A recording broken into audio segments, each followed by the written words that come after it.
Hello, everyone.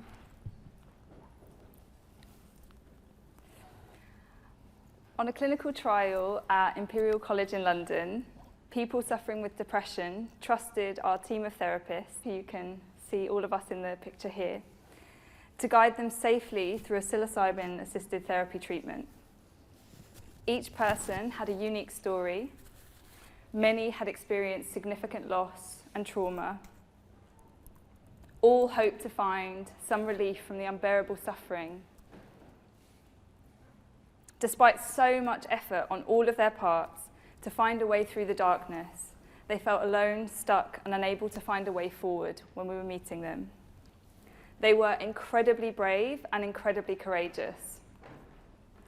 After just a few short meetings with our team, they trusted us enough to believe it was safe to get into a little boat with us and row out into the deep and unknown ocean of the psychedelic experience.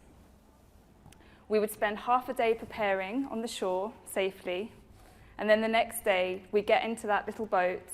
They'd take 25 milligrams, a high dose of psilocybin, which is the active ingredient in magic mushrooms, and row out into the middle of the deep blue ocean, not knowing where we were going or what we were going to find. Once the effects of the psilocybin began, we asked them to trust, to let go, and be open to whatever comes.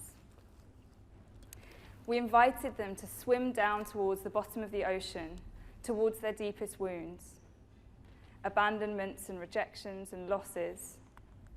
We invited them to feel the shaking in their bodies, to welcome in the tears flowing down their cheeks, and all the while to just keep swimming towards their greatest hopes and fears. We told them that we'd be there with them every step of the way, and that any moment they could swim back to the boat and we'd be there to hold their hand and support them through anything. We promised them they were safe. Over the last 10 years, working on this clinical trial with psilocybin, investigating the use of ayahuasca for healing in the Amazon, and publishing my own research on the therapeutic potential of ayahuasca, I've seen firsthand how incredibly powerful and healing and therapeutic psychedelics can be. I've seen people recover joy that they never thought they would, and trauma in whole families start to be repaired. This same experience, clinically and in research, has also shown me how complex, how challenging, how incredibly subtle, delicate, and fraught with difficulty and danger the psychedelic healing path can be, both for the people who are using psychedelics to treat their mental health, and also for their therapists and guides. So a question that constantly runs through my mind is, how can we make sure that we're creating psychedelic-assisted therapy models, psychedelic therapy models, which are safe and ethical for now and in the future? What do we need to do to make sure that we can navigate the waves of the ocean and the rocky shores of mainstreaming safely? I think we need to build a lighthouse. A lighthouse that will shine really bright in this ocean, helping guide us towards the kinds of psychedelic mental health approaches and a psychedelic therapy paradigm that so many of us hope to see. One that puts genuinely kind and compassionate care right at the center. One that puts people's safety and well-being above everything else. One that gives therapists and other health professionals the tools that they need to do this work really well and with humanity and with integrity. One that ensures equal access for everyone and respectfully engages with the indigenous roots and knowledge systems that these new psychedelic therapies are connected to. So in order to guide us towards what's possible, I think this lighthouse is going to need really strong foundations and a really bright light to illuminate all of the ethical challenges that we're facing right now in this current context and in the future if these therapies are legally licensed as treatments. I think it's going to require us to really dig deep and engage honestly with the potential for harm that there is with psychedelics and with psychedelic therapies, as well as this incredible healing, powerful potential they have for therapeutic effects, and more. And I think these words are particularly important, these next words that I'm going to show you, when we're thinking about how to do that. So when it comes to ethics, one must avoid the trap of dispensing simple prescriptions for complex problems. So keeping that in mind, what I'm going to try to do is highlight some of the complex problems that I think we're facing. But what I want to do first of all actually is just kind of lay out the current landscape and just see where we are right now. So as I'm sure all of you know, psychedelics have been used for thousands of years for spiritual and healing purposes by indigenous communities all over the world. But they're relatively new as mental health treatments in the UK. And since the research started up again 2 decades ago, things have been moving actually incredibly quickly. But, as I'm sure you're also aware, they're still illegal here in the UK and in lots of parts of the world. Despite that, lots of clinical research has been happening, and promising results are making it increasingly possible that therapy combined with psychedelics, like psilocybin or MDMA, could be approved as mental health treatments in the not-too-distant future if the scientific evidence continues to grow. And these clinical research efforts are really important because 20% of the people in the UK experience a mental health problem like depression or anxiety every single year. Globally, more than 264 million people of all ages suffer from depression around the world. And 700,000 people die by suicide every year, which is one person every 40 seconds. Psychiatric drugs, like antidepressants, again, I'm sure you know, are the first-line treatment for many mental health problems, but estimates suggest that only around 50 to 65% of people who use them for depression actually see any improvement in their symptoms. Even for those that they do help, they don't get to the deeper roots of distress. Talking therapies do try to get to those deeper roots of distress, but they're also not working for everyone, and relapse rates are still high following all of these treatments. The scientific evidence certainly suggests that the use of psychedelics in combination with therapy is a really promising alternative. And when I say psychedelic therapy, that's what I mean. I mean the combination of a psychedelic substance, any of the psychedelic substances, with therapy.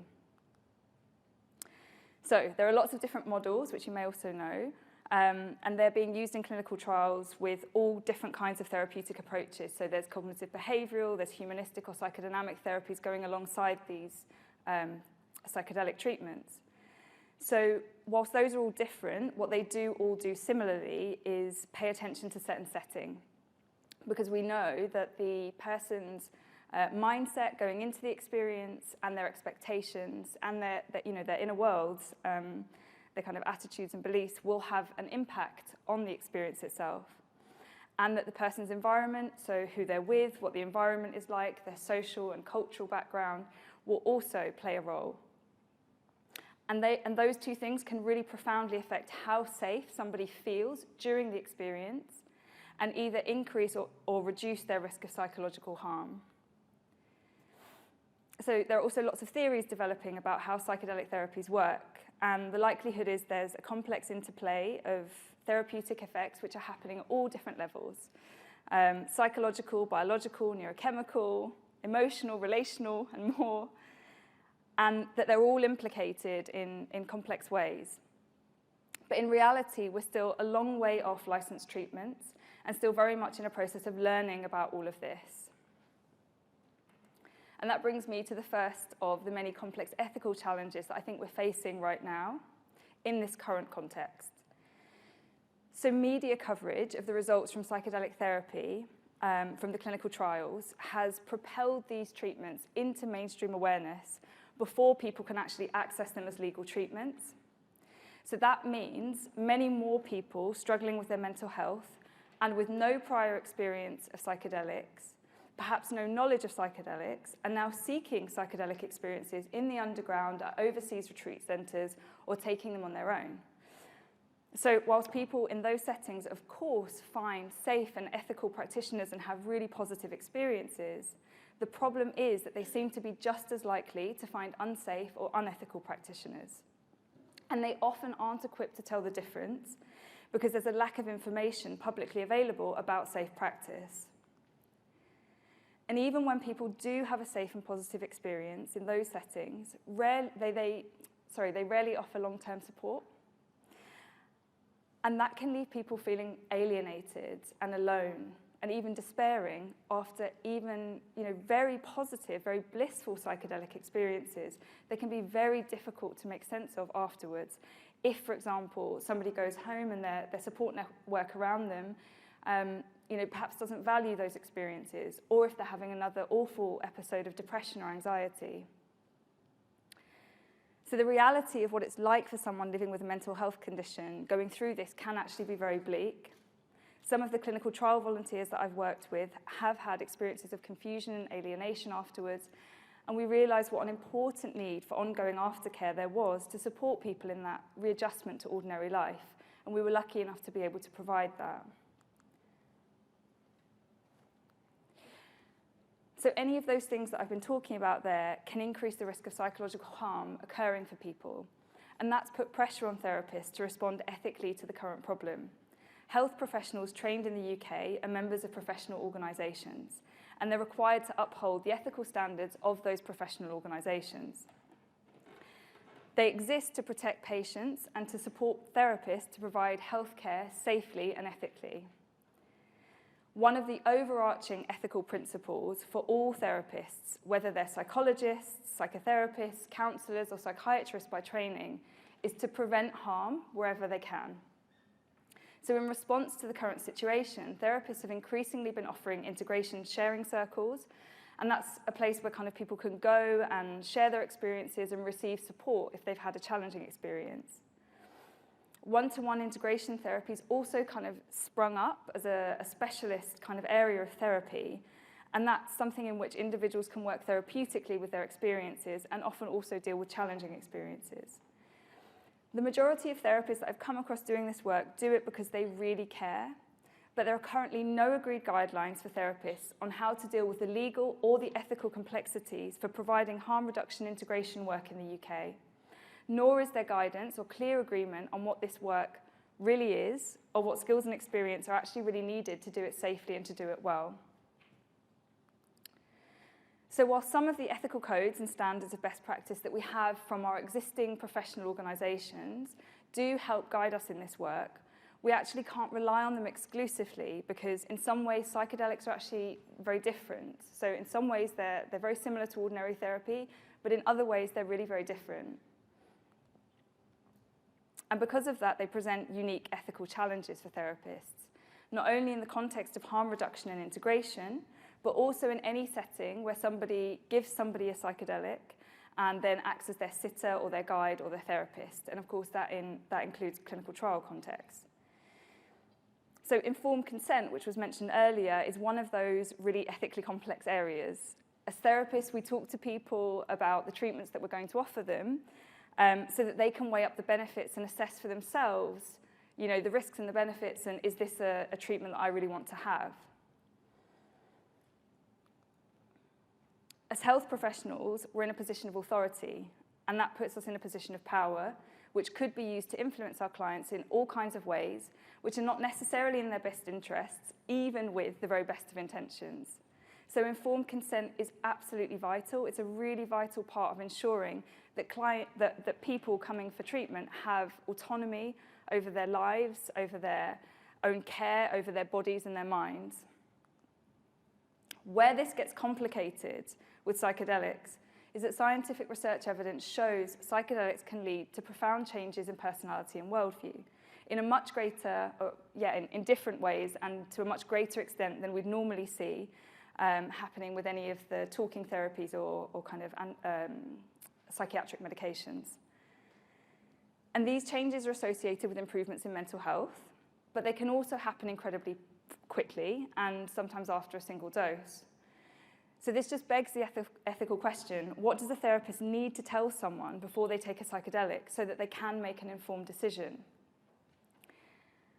And is there any meaningful way to actually convey what can happen? The psychedelic experience is often described as ineffable, literally meaning you can't put it into words. So from a patient perspective, can you really give informed consent if what you're consenting to is a change of personality you can't possibly imagine until after you've experienced it? I'm painting it quite extremely here, but you get what I mean, hopefully. So this is just one of many ethical implications surrounding informed consent. Not that they can't be dealt with, but these are things we really need to think about. Therapists working in this terrain really need support because we're busy doing the work, and guidance would really help us to ensure that we can keep our commitment to people's autonomy in this process. Therapeutic work with psychedelics is also very delicate, and the relationship dynamics between therapists and the people who are coming to have the treatment are intensified. So, for example, all of the normal ethical challenges that we'd have in ordinary therapy, for example, managing power dynamics, they can get in the way of building a safe therapeutic relationship in ordinary therapy, and in psychedelic therapy, they're amplified. So in altered states of consciousness, people might regress to child states, child aspects of themselves. They might experience intense emotions of fear, of panic, of shame or confusion. They might feel like they're trapped or they're dying. They might relive traumatic memories. At the other end of the spectrum, they might experience profound spiritual meetings with gods, or intensely loving feelings for people, or for universal kind of loving feelings. Or they might experience sexual arousal. So all of that potential of what they can experience leaves them in a very vulnerable state, and the need for responsible ethical care during that time is, and throughout the whole of the therapy is really significant. Spending many hours together in the psychedelic sessions also blurs professional boundaries. So we know from evidence into ordinary therapy how important the therapeutic relationship is for the mental health outcomes for people. So it's a really important part. And so the fact that psychedelics can amplify and intensify that relationship is a great thing as well, because it can really lead to a very safe and therapeutic holding space for people to go through very deep experiences. But it can also make it more challenging for therapists to keep their own personal biases and their own unconscious drives from acting out in the therapeutic relationship, particularly if they don't have enough awareness of all of the potential pitfalls that might be kind of there, or enough kind of support or supervision for the deeper self-reflection that this work really requires. So this next quote from a very experienced guide and sitter, I think kind of speaks to this really well. Sitters often feel that they will have no difficulty maintaining ethical conduct, yet the profound or intense sitter-experiencer relationship that develops in psychedelic work can change easily avoidable pitfalls into invisible deep quagmires. So what this means is that therapists working with psychedelics sometimes find themselves faced with amplified ethical dilemmas. And I'll give you two examples. So the first is therapeutic touch. It's a really important aspect of psychedelic therapies, and it's obviously traditionally avoided in talking therapies, unless somebody's trained in a kind of somatic approach to therapy. So during sessions, people have asked me to hold their hands. They've asked me to hug them, to hold them, to apply pressure to painful parts of the body. Imagine somebody in a childlike state who asks for a hug. A therapist who's afraid of crossing a client's boundaries might withhold therapeutic touch when it would be really appropriate. And if they didn't give that touch in that moment when it was needed, they could fail to provide the corrective, nurturing experience that was offered there in the therapeutic relationship and that the person needed. And that could feel really rejecting and really hurtful, particularly in that amplified state of being in an altered state of consciousness. At the other end of the spectrum, therapeutic touch opens the door for a therapist who wishes consciously or unconsciously to fulfill their own needs for love, sex, or power, to violate a client's boundaries and lead to abuse. And that happens in ordinary therapy, and we know it's happened in psychedelic therapies too. So the second example I'll give is around the concept of resistance. Within psychedelic therapy, the concept is related to helping people deal with uncomfortable emotions that are difficult to feel. And the kind of traditional way of working with this is by encouraging them to go in and through the experience and that works really well lots of the time. We encouraged people on the clinical trial to go in and through their resistance, and often that was really helpful. Just what I found myself thinking as I was sat next to somebody who was saying to me, "I can't, I'm stuck," was at what point does encouraging someone to go towards their emotional pain and to accept their emotional pain become pushing someone in a vulnerable state beyond their own boundaries? Somatic trauma research by Peter Levine, for example, would suggest that pushing someone too much at that point could re-traumatize them. And I just think what I'm pointing to here is that a great sensitivity to these relational dynamics and to the therapeutic constructs that we use in psychedelic therapies is really important, because we don't want to apply them like a blunt instrument and end up using them unethically. So this is really just the tip of the ethical iceberg in terms of the therapeutic relationship and the unique nature of the work. There's so much more. Another thing to think about is therapist training, for example. What are the ethical implications of training guides in a context where they can't legally have their own psychedelic experiences? Is it unethical to require psychedelic guides to have personal experience? Is it safe or ethical for them not to? And the list goes on and on and on.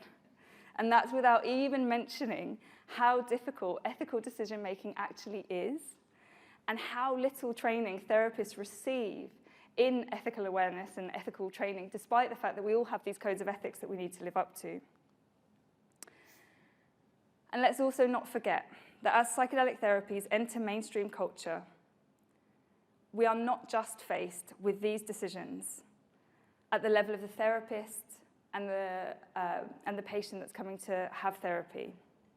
We're also faced with much bigger ethical decisions about how we position psychedelic therapies within mainstream mental health care and within the dominant medical model of mental illness.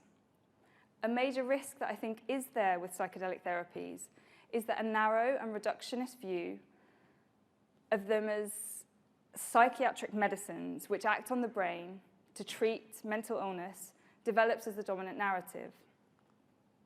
If that happens, as a community, I think we run the risk of developing narrow models of mental health care, of psychedelic mental health care, which preference the biological correlates of mental distress over everything else. We know it's important, but prioritizing over all of the other things. And if we predominantly locate mental health problems in the biology of the individual, we could end up reducing the therapy and the genuine, kind, compassionate care that we combine psychedelics with to the bare minimum. If that happens, then we'll once again be attempting to treat the symptoms of mental illness with our promising new psychedelic therapies in the same way we're already doing in our mainstream approaches, whilst we continue to ignore the masses of scientific evidence we have that say mental health is influenced not only by biological factors, but also significantly determined by interpersonal, social, and cultural factors which we need to address in order for people to have an equal chance to be well in our unequal societies. We know that children from the poorest 20% of households are 4 times as likely to have serious mental health problems by the age of 11 as those from the wealthiest 20%. We know men and women from African Caribbean communities in the UK have higher rates of PTSD and risk of suicide. A narrow view of psychedelic therapy might allow us to justify creating unaffordable models of care which perpetuate existing inequalities in mental health outcomes for people of low socioeconomic status from racially and ethnically diverse backgrounds. I doubt at that point there'll be much room to be thinking about how an insensitive use of indigenous knowledge to treat mental health in the West might actually lead to the conditions for mental distress arriving in those communities on the other side of the world. I think we need to ask ourselves whether we'll really be able to say that any of that is ethical. In a few years, we could so easily find ourselves a long way from the value of interconnectedness. and even further from the initial promise of psychedelic therapies to contribute to the development of mental health approaches which are caring, fair, and accessible. There is so much promise and there is so much potential. What we don't yet have in the UK is a place for people who are seeking psychedelic therapies to go for trusted information on what's safe and ethical practice in clinical trials, in integration circles, in one-to-one integration therapy, what that should look like, regardless of a therapist's prior training. Nor do we have any UK-based standards of best practices or a code of ethics for therapists working in those distinct areas, particularly not ones that have been developed as a collective effort by people with professional and with lived experience of these psychedelic therapies. So what I really believe is now is the moment to come together. Therapists, mental health and medical professionals, scientific researchers and academics, volunteers who've taken part in clinical trials, people who've used integration sharing circles and one-to-one integration therapy, grassroots community leaders, Indigenous and spiritual guides, to go on a process together to create a code of ethics and guidelines for best practice for psychedelic therapies in the UK. That's why we've set up the Association for Psychedelic Therapies. Our mission is to ensure people accessing psychedelic therapies in the UK, whether in clinical trials, legal clinics, or integration therapy, receive the highest quality of care from safe and ethical practitioners, and that harm is prevented for those accessing them in other ways. And we mean ethics in the big sense on all of those things that I've touched on, safe and ethical practice with a big E. So no one group or individual could have all the ethical answers. And so we're going to do this by facilitating a process for these groups to come together and collaboratively agree on a code of ethics and standards of best practice which we all want to uphold, which we're all committed to upholding, in whatever context we're working. We need to do this not only to minimize harm right now in the current context, but I think we also need to do it to promote best practice and to build on the opportunity we have, the opportunity to build the psychedelic mental health care approaches that we'd like to see if these treatments are legalized and they do become licensed in the UK in the future. And we've got people supporting us from all of these places that are getting involved so far, and with lots more to come. So we're also very acutely aware of the context in which psychedelic-assisted therapies are being delivered is constantly and rapidly changing. This is a very fast-moving environment.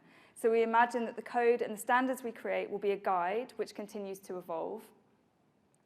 And we hold the position that we're not experts, but many of us do have valuable therapeutic experience working with psychedelics, and we want to use that to promote safe and best practice as best we can.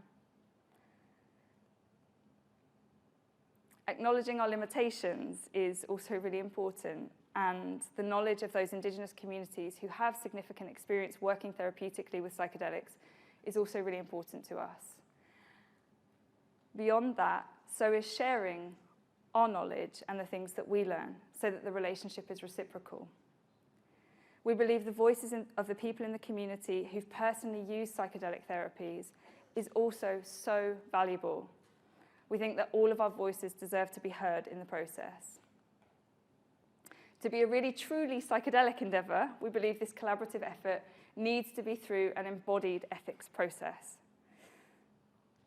Developing standards of best practice and creating a code of ethics is not about making a set of rules that people follow, a black and white explanation of right and wrong, do this, don't do that.